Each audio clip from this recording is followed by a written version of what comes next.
The store was nestled in the heart of an upscale shopping district, its grand glass windows showcasing sleek mannequins, draped in designer clothing. Inside, the atmosphere was refined, with soft classical music playing in the background and the faint scent of expensive cologne lingering in the air. Customers, dressed in tailored suits and elegant dresses, moved leisurely between racks of finely crafted garments. Behind the polished counter stood Alex, a young man with an easy smile and a neatly pressed uniform. At first glance, he seemed like any other sales associate, a bit nervous, maybe even slightly overwhelmed by the fastidious clientele. But Alex's story was far from ordinary.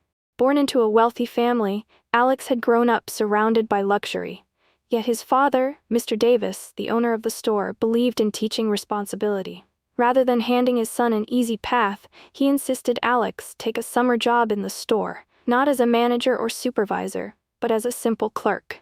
For Alex, the job was more than a task, it was a challenge. He wanted to prove he could stand on his own, even in a world where people often judged him by his clothes or the position he held. Today, however, would test him in ways he hadn't anticipated. The faint jingle of the doorbell announced the arrival of Mrs. Bennet. Heads turned briefly as the woman strode in, her high heels clicking sharply against the tiled floor. She was impeccably dressed in a tailored suit, her jewelry sparkling with an almost blinding brilliance under the store's soft lighting. With her chin tilted upward and an air of superiority radiating from her, she carried herself as though she owned not just the store, but the entire block. Mrs. Bennet's eyes swept the store with a calculating gaze, her lips curling into a faint, almost imperceptible smirk. To her, this wasn't just a shopping trip, it was a performance, a chance to remind everyone of her wealth and status. Her gaze landed on Alex, who was folding shirts behind the counter.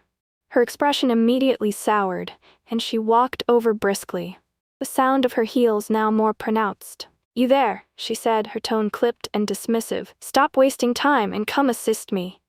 Alex looked up, offering his usual polite smile, but Mrs. Bennet barely acknowledged it.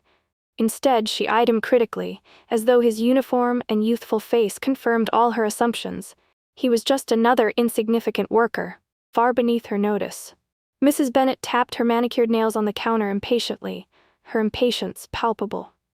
"Are you deaf?" she snapped.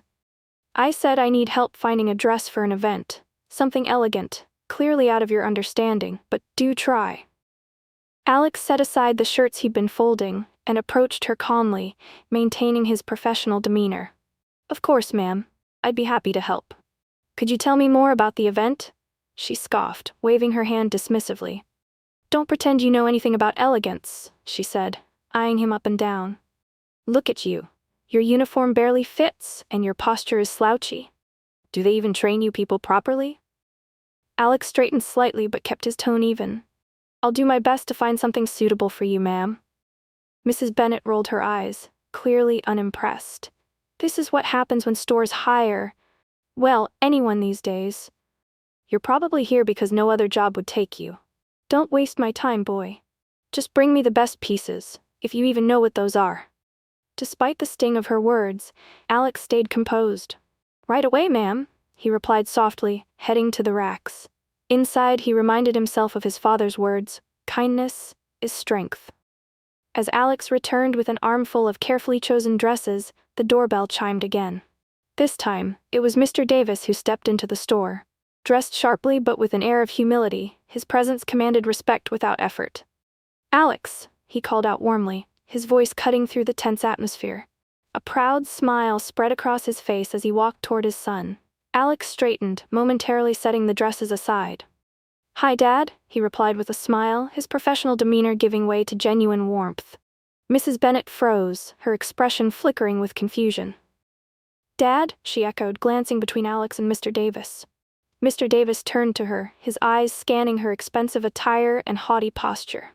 "Good afternoon," he said politely. "I'm the owner of this store. I hope my son has been assisting you well." Mrs. Bennet's jaw dropped slightly. "Your son?" she stammered, the realization hitting her like a brick. She looked at Alex again, suddenly noticing his resemblance to Mr. Davis. "Yes, Alex is learning the ropes," Mr. Davis said proudly, resting a hand on his son's shoulder. Mrs. Bennet's face flushed with embarrassment, her arrogance deflating as the weight of her earlier insults sank in. Mr. Davis's warm expression shifted as he noticed the tension in Alex's posture and the awkward silence between him and Mrs. Bennet. Turning to her, he spoke calmly but firmly. "Is everything all right here, ma'am? I couldn't help but sense some discomfort." Mrs. Bennet hesitated, her usual confidence faltering. "Oh no, no issue," she said quickly, forcing a strained smile. "Your son has been adequate in assisting me." Alex glanced at his father, but before he could speak, Mr. Puff Davis raised an eyebrow. "Adequate? That's surprising. Alex has always been praised for his kindness and patience. Is there something he did wrong?" Mrs. Bennet's face flushed and she waved her hand dismissively. "Well, I might have been a bit direct. You know how busy and stressful shopping can be." Mr. Davis's gaze sharpened, though his tone remained composed. "Stressful perhaps, but I believe everyone, regardless of their role, deserves respect. Don't you agree, Mrs. Bennet?" she supplied, her voice quieter now. "Mrs. Bennet," Mr. Davis continued, "it's curious. You seemed quite comfortable belittling my son when you thought he was just a clerk.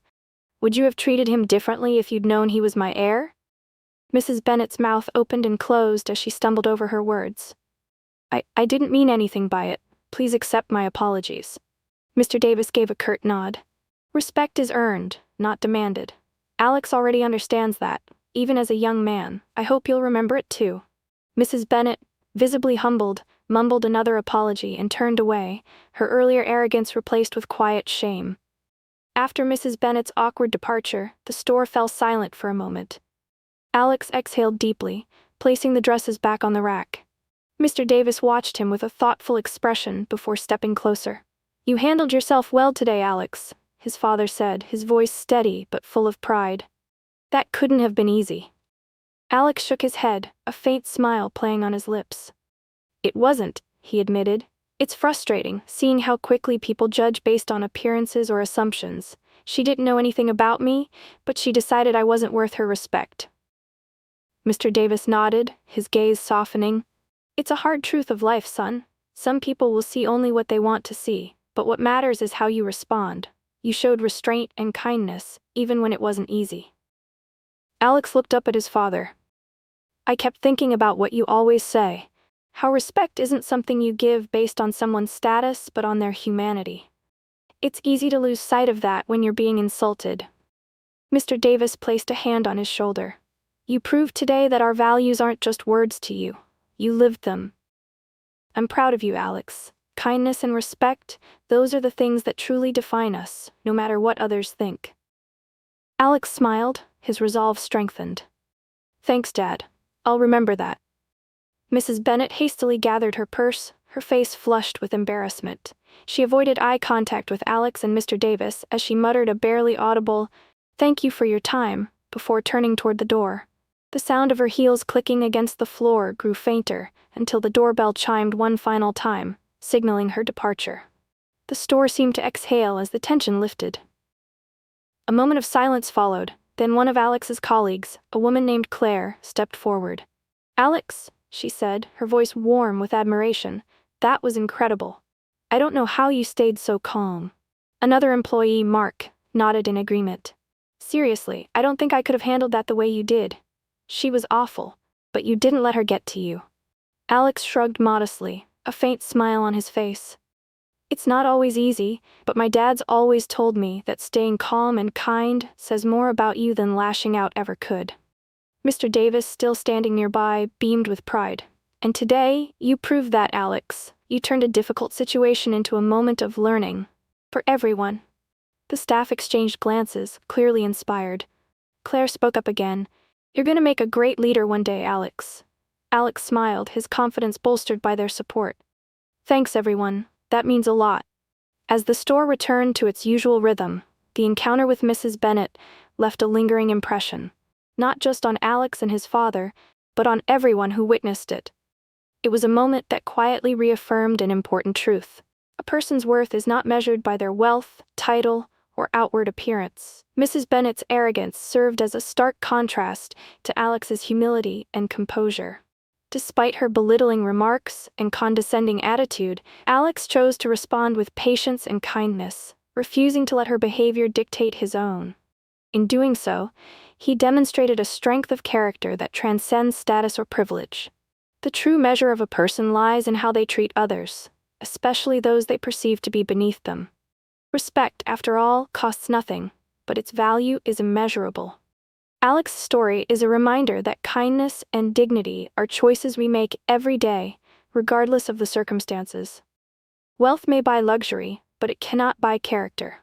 Status may demand attention, but it cannot command respect. In the end, it's not what we have, but how we treat others that defines who we are. And that is a lesson worth remembering, no matter where life takes us. Thank you for joining us on this journey. If you enjoyed this story and its heartfelt message, we'd love your support. Don't forget to subscribe to our channel so you never miss inspiring and thought-provoking stories like this one. Give this video a thumbs up if it resonated with you, and let us know your thoughts in the comments. We'd love to hear your perspective. And if you think this story could inspire someone else, be sure to share it with your friends and family.